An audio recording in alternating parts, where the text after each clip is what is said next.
Hey everyone, it's Beverly Hallberg. Welcome to a special pop-up episode of She Thinks, your favorite podcast from the Independent Women's Forum, where we talk with women and sometimes men about the policy issues that impact you and the people you care about most. Enjoy.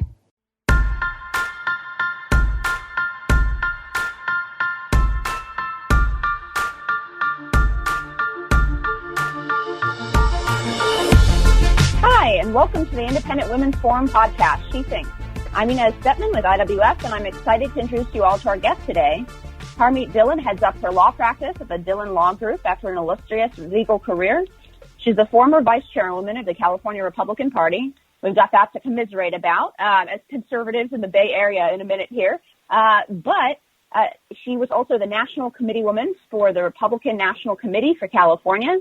She was a board member of the ACLU for a time and is one of the leading lawyers in what we're going to be discussing today, these new waters surrounding big tech companies and censorship. You may also recognize her from Fox News, where she's a frequent guest. Welcome to She Thinks, Harmeet. It's lovely to have you with us. Happy to be here, Inez. So let's start with the basic question. Is it in our heads, or are conservatives or right-leaning voices being treated unfairly or unfairly censored on social media platforms? Well, I don't think it's in our heads. I personally, as somebody who's engaged in litigation with a couple of these tech companies, I get a lot of phone calls and emails and requests for assistance at my law firm. They're all from conservatives. Now, when I've discussed this issue with a couple of my friends who work as lawyers at these big tech companies, they've assured me that actually many liberals also complain about this type of censorship, but I've never heard or seen the volume of examples that we see on the right. So I actually do think that there's a significant anti-conservative bias. So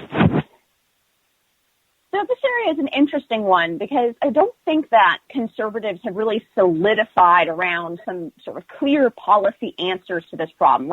Let's say that I think there's broad acknowledgement that this is a problem on the right, but it puts at odds some of our principles about limited government, about regulating private companies. I don't think there's really been a coalescence around a particular set of solutions on the right. What are some of the ways you think, both from the lawsuit angle that you frequently work and then from the policy side, that free speech advocates can attack this cultural problem of voices being censored in what has become one of the, or if not the most important forum for discussion in this country? Well, you're absolutely right that there is no consensus that is built around what the solutions are, and many conservative intellectuals at think tanks and even attorneys and law professors say that there is no problem. These are private companies, and as they're private companies, they can do whatever they want to us, and so the solution should be to form your own Twitter, your own Facebook, your own Google, your own Chrome search engine. Now, as you and I know, as a practical matter, that's nonsense. The economies of scale do not permit that. I think what we're seeing here is behemoth companies that have grown very powerful with the benefit of a protectionist policy from our government called Communications Decency Act.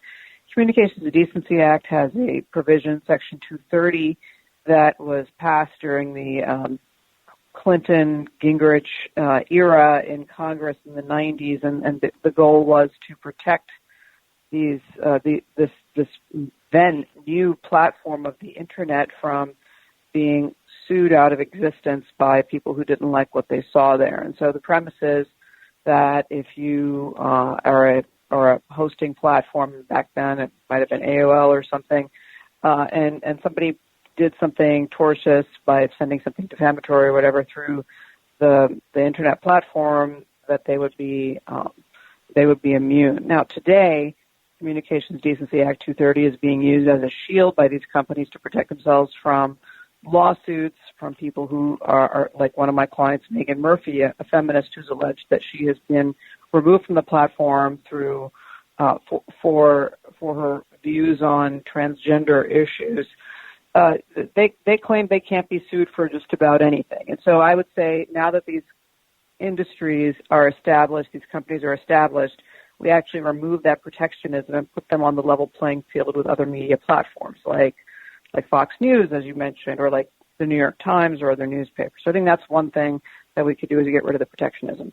Another thing that could be done that many lawyers and scholars have looked at is antitrust enforcement. So just as we had the new industry of the railroads in our country, and they had monopoly power and they squeezed out their competitors with anti-competitive practices, so too we have the same thing, and there have been numerous commentaries, including on the left there was a great New York Times magazine article about this, how Google, for example, throttles its competitor search engines, small local search engines, et cetera.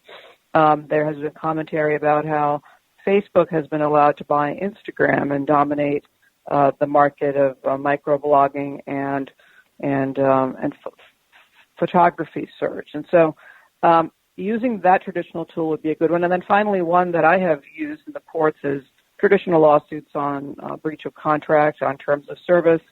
And I also have suggested that our Federal Trade Commission get involved to enforce our laws against false advertising and others. And then there are potential areas of potential new legislation. So, for example, it's currently illegal for our broadcast networks to discriminate against political candidates in the placement of ads, and they even mandate equal time. We need a similar regulation with respect to these big tech companies that regularly discriminate against the placement of ads by conservative politicians right around an election when it's too late to run into court and do what I do, which is sue these companies. So that's some of the array of tools that I see, and I'm sure there are many others we could think about as well. So your contention, I think, is that this is, and in some of your appearances on Fox and some of the things you've written in the past, is that this is an issue that's critical to deal with now before the election because it could have a huge impact on the 2020 election. Is that right? It will have an impact. I believe it's already having an impact on the ability of critics of certain politicians to be able to be seen and heard. And so absolutely, I think it is time now. And, some politicians see it as well. So Ted Cruz, for example, has suggested that we tie that Communications Decency Act 230 immunity to a platform being neutral in its application of its rules. So not imposing some external standard, but just saying if you have some standards, then apply them neutrally. And if you don't, then you don't get the shield protection of this immunity law. Well, that sounds reasonable. So I'm one of those folks. I'll admit that I have some maybe reservations especially about the antitrust. I mean, American antitrust law is much different from European antitrust law, and the definition of consumer harm, so I'm sure you know much better than I do, is narrower and more difficult to meet, and that's generally been, I think, a free market force for the good. But some of these other things that you've suggested, I think, are really innovative policy. I think that's the type of thing that conservatives need to be willing to look at, because, as you say, this is definitely something that is going to affect not just our elections, but our discourse, right? Our ability to actually look at ideas as a democracy, as a people who, are going to go out and vote and choose our leaders, to actually have a robust and full discussion in our tradition of our First Amendment. So I mentioned before that you're a fellow Lonely Bay Area conservative. So I actually grew up in Silicon Valley in Palo Alto. I think we both know the political leanings, or the average political leanings, of the folks who actually work at most of these tech companies. They range from left of center to extremely, extremely far left. They're really the ecosystem, the political ecosystem of both the Bay Area and the Silicon Valley in particular, and then within these companies and within these industries itself is very far left. I know you represent James Damore in his lawsuit against Google, which fired him for the memo on women in tech that we all saw circulated in the news a year and a half back or so. Is that the underlying problem here, that the people who work at tech companies tend to be so overwhelmingly left that it creates a monoculture where they don't often see how one-sided they really are in the application of the rules, right? If we were to do something like what Ted Cruz suggested and tie some of these protections to the neutral application of self-imposed rules, would they even be able to, because some of these applications have, at the end of the day, a human component. A human subjective person has to look at, a comment from somebody on the right on Twitter and a comment from a similar account on the left on Twitter. And there's a subjective component to this. And at the end of the day, if there is this ideological monoculture at these companies, I mean, how will that all work out? Yeah, so I think that is part of the problem. And people are policy. That's an old cliche, but I think it is true. So the tens of thousands of workers at these tech companies who implement the policies these companies announce and enforce are part of the problem. As you correctly pointed out, they are overwhelmingly liberal here in the Bay Area, which is still where most of these companies have the bulk of their workforce. But secondly, these individuals, these worker bees, if you will, they are simply implementing the laws, and the norms of these platforms that are designed and imposed from the top down. So many of us who watch Tucker Carlson's show have seen videos and audio that came out of Google from the days after the 2016 election, where you saw the top management, the C-suite of Google. Yes, you saw executives crying about the election. And, some of those people, including the chief financial officer of Google, were rumored to be lined up for the cabinet of Hillary Clinton. And so they were personally invested in this issue. The wealthier executives of these companies are overwhelmingly donors to Democratic candidates. You see them holding fundraisers there. In today's robber baron world, these folks are equivalent to the Hollywood stars or the monopolist train barons or oil and gas barons of yore, and they're the ones who hold the fundraisers, who start the PACs, who raise the money, who make it glamorous, and these people are all lined up behind the Democratic candidates, and so those young eager beavers who want to rise through the ranks and become plutocrat billionaire executives, they mimic their bosses and they follow those left-leaning dictates. And in the James Damore case that you mentioned, you look at some of the attachments that come from company-wide communications at Google, and they're openly vicious towards people who hold conservative views. And I don't mean people who supported Donald Trump only. I mean people who are Republicans. And so that definitely explains some of it. But on the other side, I think it's just fashionable generally among intellectuals in the United States to be liberal. And so and these people definitely fancy themselves as creating a brave new world out there for communications.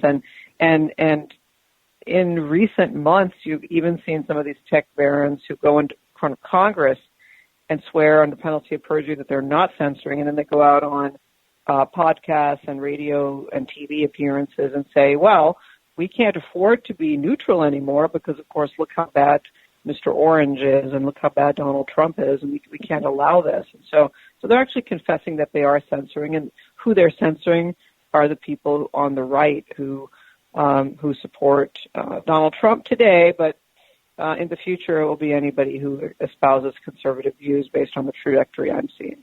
So I know that you focus on big tech, but has this attitude that you're describing expanded beyond the tech companies, right? So, or I guess at least in different tech companies, not just social media. So I noticed in my inbox recently that both Uber and Lyft have published new terms of service that hint at sort of what riders should or shouldn't say. Now, they don't go so far as, explicitly saying you can't say X, Y, and Z, but they recommend against saying certain things, and the phrasing makes me a little suspicious.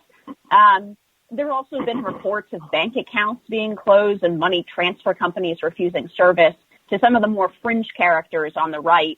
And again, that's usually where these things start, right? It starts with somebody totally unsympathetic like Alex Jones, where most people are like, okay, that guy's a little crazy. But it starts out with those and then moves towards the more mainstream conservatives.